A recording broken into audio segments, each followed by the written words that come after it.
Naudzubillah, kisah nyata. Susahnya diberitahu penyebab kematian akibat berzina. Menjadi seorang dokter bukanlah perkara yang mudah. Salah satunya memberitahu kabar duka kepada keluarga pasien. Meskipun sudah melakukannya ratusan kali, namun tetap terasa susah untuk menjalaninya.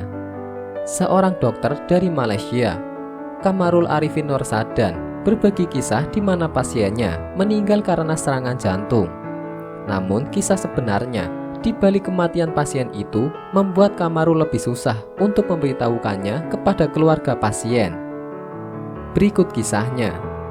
Seorang pria sekitar 50 tahunan dibawa ke ruang gawat darurat karena tak sadarkan diri. Pasien didorong ke zona merah karena tidak bernafas dan tidak ada detak jantung. CPR dimulai oleh tim zona merah. Sementara itu, aku mendapatkan informasi dari orang yang mengantar pasien ke rumah sakit. Suami saya, dia tiba-tiba tak sadarkan diri, kata seorang wanita berusia 30 tahunan.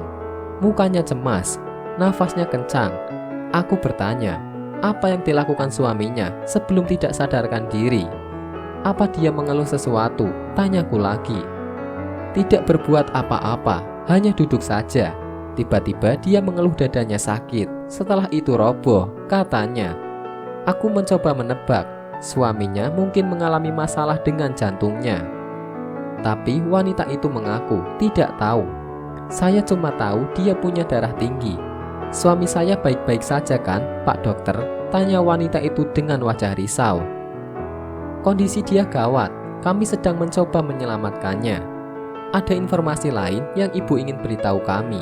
Informasi yang akan membantu kami memberikan pengobatan optimal pada dia, kataku kepada wanita itu. Wanita itu tak langsung menjawab, tapi malah menanyakan hal yang tidak lazim. Orang yang punya masalah jantung bisa kena serangan jantung karena melakukan hubungan intim, tidak Pak Dokter? Tanya wanita itu. Kemungkinan itu ada, kenapa ibu tanya? Jawabku setengah curiga. Wanita itu kemudian menceritakan kejadian sebenarnya. Ternyata saat sedang bercinta dengannya, pasien tersebut tiba-tiba mengeluh dadanya sakit dan setelah itu roboh.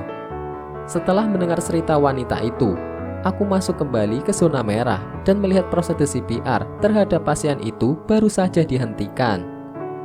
Sudah 30 menit berlalu dan tidak ada lagi yang bisa kami lakukan untuk menyelamatkan pasien. Maka aku panggil lagi keluarganya untuk memberitahu kabar duka itu. Kali ini 2 orang muncul, wanita tadi dan seorang gadis remaja. Saya persilahkan mereka masuk ke kamar bela sungkawa. Kabar seperti ini harus dilakukan di tempat tertutup untuk menjaga privasi keluarga yang ditinggalkan. Adik ini siapa? Maksud saya, apa hubungan dengan pasien? Tanyaku pada remaja tersebut.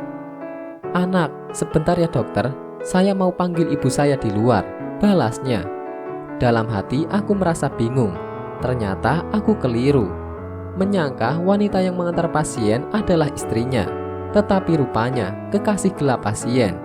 Ini bukan ibumu, tanyaku padanya sambil menuding ibu jari pada wanita yang mengeklaim dirinya istri pasien. Bukan, ibu saya di luar sedang telepon kerabat. Saya tak kenal wanita ini siapa, kata remaja itu seraya melihat wanita tadi atas dan bawah. Gadis itu kemudian meninggalkan kamar untuk memanggil ibunya.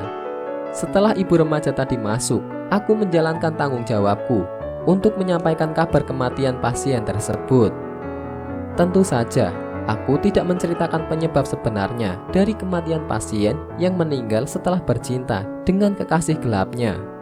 Kisah pasien itu mengingatkan aku kepada studi di Korea Selatan. Menurut kajian yang diterbitkan di negara itu, kebanyakan kasus kematian akibat bercinta sering terjadi pada mereka yang melakukannya bukan dengan istri atau suami sah mereka. Naudzubillah. Wallahu a'lam bishawab.